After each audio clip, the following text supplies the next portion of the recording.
Bonjour, vous regardez Deux Gouttes de Culture, l'émission de culture générale.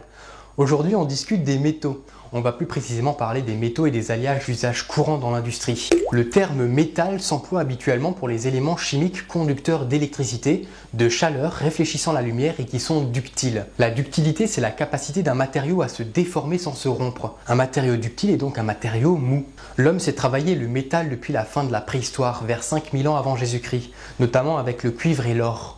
Ce sont des métaux faciles à manipuler car ils sont très ductiles. Donc le cuivre, son nom vient du latin cuprum qui signifie île de Chypre, réputée pour ses mines de cuivre. La couleur du cuivre pur est rougeâtre. Lorsqu'il est en contact avec l'air, il devient verdâtre par formation de carbonate de cuivre. On trouve rarement du cuivre à l'état natif dans la nature. Il est généralement extrait de minerais comme la malachite, la chalcopyrite, la covellite, la chalcocite ou la cuprite. Son point de fusion, c'est-à-dire la température à partir de laquelle le métal devient liquide, est de 1085 degrés Celsius. C'est un très bon conducteur électrique et thermique. Il est très utilisé dans la vie courante, notamment pour la fabrication de câbles électriques ou bien dans la joaillerie. L'or, c'est un métal jaune. On peut le retrouver à l'état natif dans la nature sous forme de pépites ou de filons. Son point de fusion est de 1064 degrés Celsius. Il est surtout utilisé en joaillerie, dans l'industrie électronique, mais aussi pour la fabrication de pièces et de lingots. À part le cuivre et l'or, tous les autres métaux ont, à l'état natif, une couleur métallique grisâtre. Comme le plomb, c'est un composé toxique à l'origine de pathologies qu'on appelle saturnisme. Le plomb est également un contaminant de l'environnement. On trouve principalement du plomb dans des minerais comme la galène. Il est facile d'extraire du plomb en raison de sa basse température de fusion, de 327 degrés Celsius. On utilise encore le plomb pour les soudures, les batteries d'accumulateurs ou par exemple pour se protéger des rayonnements ionisants. L'argent. C'est un assez bon conducteur. On retrouve de l'argent dans des minerais comme l'acantite, la proustite ou bien la pyrargyrite. Sa température de fusion est de 962 degrés Celsius. Il est utilisé en joaillerie, dans le domaine de la photographie ou bien aussi pour la fabrication d'instruments de musique, comme les flûtes traversières. L'étain. Le mot vient du latin stannum. On trouve de l'étain notamment dans la cassitérite et la stannite. Son faible point de fusion, de 232 degrés Celsius, en fait un matériau particulièrement intéressant pour les brasures dans les circuits électroniques par exemple. Mais il est aussi utilisé comme revêtement des boîtes de conserve et des canettes en fer blanc pour ses propriétés anticorrosives.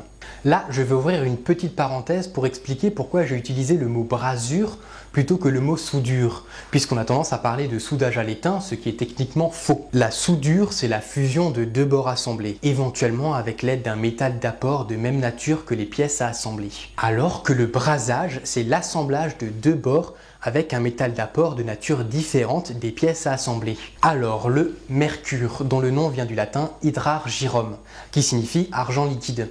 En effet, c'est un métal liquide à température ambiante, puisque son point de fusion est de moins 39 degrés Celsius. On le retrouve très rarement à l'état libre dans la nature. Il est surtout extrait du cinabre. Il est très toxique et génère des vapeurs nocives. C'est pourquoi on l'utilise de moins en moins dans l'industrie. Néanmoins, on peut encore en retrouver dans les thermomètres, les baromètres, certaines piles, mais aussi dans les interrupteurs électriques et les lampes à vapeur de mercure. Le fer, c'est un métal gris-blanc dont les surfaces exposées à l'air humide forment des oxydes rouges sombres. C'est le quatrième élément le plus rencontré dans la croûte terrestre et le sixième dans tout l'univers. On trouve du fer dans des minerais comme l'hématite, la magnétite ou la sidérite. Son point de fusion est de 1538 degrés Celsius. Le fer est un sel minéral indispensable qu'on retrouve dans l'alimentation.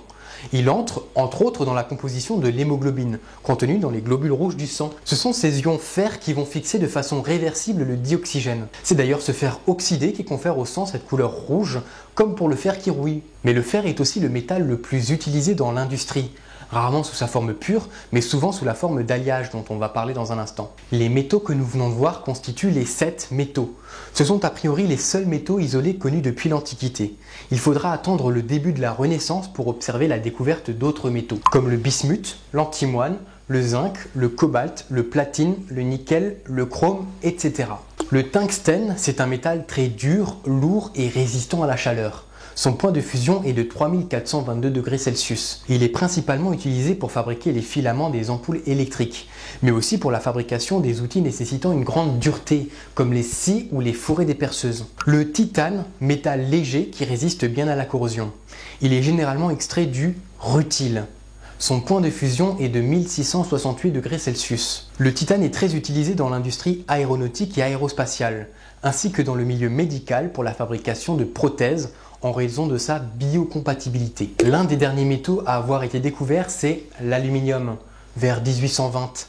Pourtant, il est le troisième élément le plus abondant dans la croûte terrestre. Cependant, il n'existe pas à l'état natif dans la nature.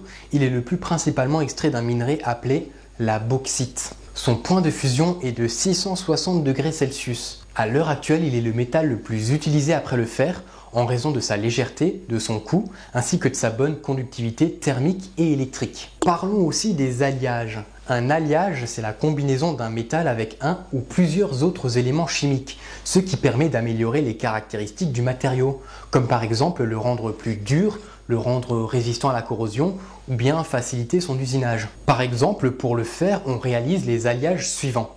La fonte, c'est du fer avec du carbone, entre 2 et 7% de carbone, très utilisé dans l'industrie automobile ou dans les éléments de voirie. L'acier, c'est du fer avec moins de 2% de carbone. L'acier inoxydable, qu'on appelle aussi inox, c'est un acier où il a été rajouté au moins 10% de chrome, ce qui provoque la formation d'une couche protectrice d'oxyde de chrome qui empêche à l'acier de s'oxyder.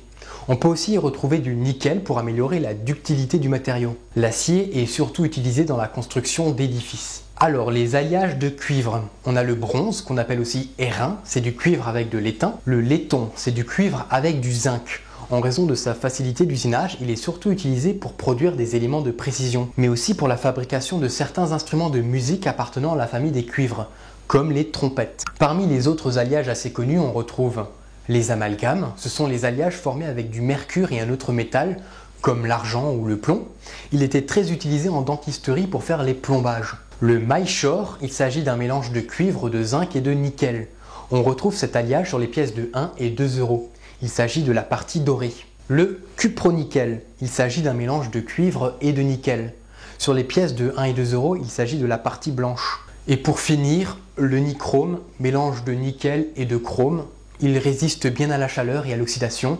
C'est pourquoi on l'utilise beaucoup pour la fabrication des résistances chauffantes, comme dans les grille-pains, les fours électriques ou bien les sèche-cheveux. On suppose que c'est sa brillance et son aspect propre qui ont donné origine à l'expression « Franchement mon gars, c'est nickel chrome ».